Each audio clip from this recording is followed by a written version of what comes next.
Malalaman mo lang kung paano kung ikaw ay makikipag-usap lang sa akin literal ng masinsinan ng tayong dalawa lang.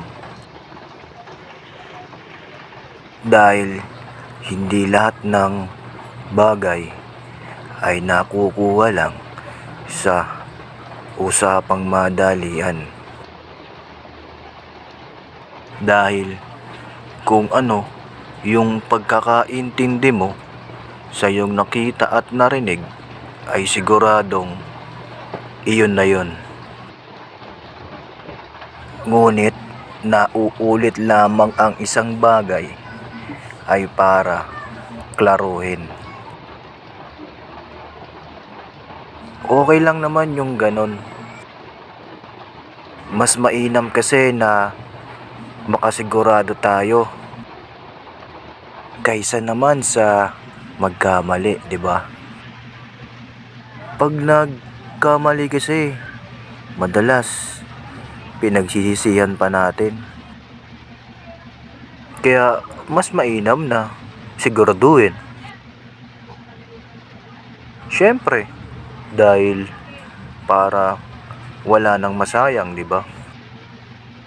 Alam mo naman ng buhay, hindi lahat ng nasasayang ay naibabalik ulit. Parang sa dalawang nagmamahalan lang yan. Kapag naghiwalay, tapos nagkabalikan ulit, paniguradong yung temperatura ng pagmamahalan nila, hindi na tulad ng dati. Kesa nung nagkabalikan sila ulit. Huwag yung pabugso-bugso. Kaya dapat talaga na merong siguraduhin. Pero alam mo ba, minsan nakakabilib siya. Alam mo ba kung bakit? Dahil yung mga bagay-bagay na dapat o pwede naman nagawa ng paraan, nagagawa niya ng paraan. Kasi hindi naman ganun ka komplikado kapag ginawa ng paraan. Ang ibig kong sabihin kahit ano pa man yun, no? Pero kapag ginawan mo ng paraan yung mga ganung bagay, hindi naman nakakapahamak sa iba o hindi naman nakakapinsala sa iba o walang madadamage na mga properties o walang madadamage na tao. Kaya pwedeng gawan ng paraan sa mga bagay na pwedeng gawan ng paraan. Meron namang sa kabilang banda na kahit gawan mo ng paraan talaga, no, yung tipong talagang napaka-komplikado ng sitwasyon.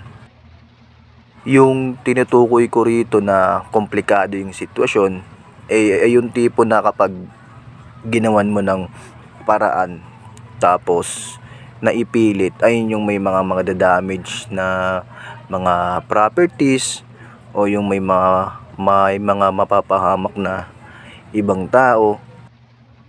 Halimbawa, gusto mong lumipat ng bahay, yung bahay mo ayaw mong iwanan kasi memorable sa'yo. So, ang gusto mo, ipalipat mo yung bahay mo sa ibang lugar. Ibig sabihin, kung yung mismong bahay mo, bubuhatin ng bako, no, para lang malipat sa ibang lugar. 'Di ba? So, napaka-imposible namang gawin yun.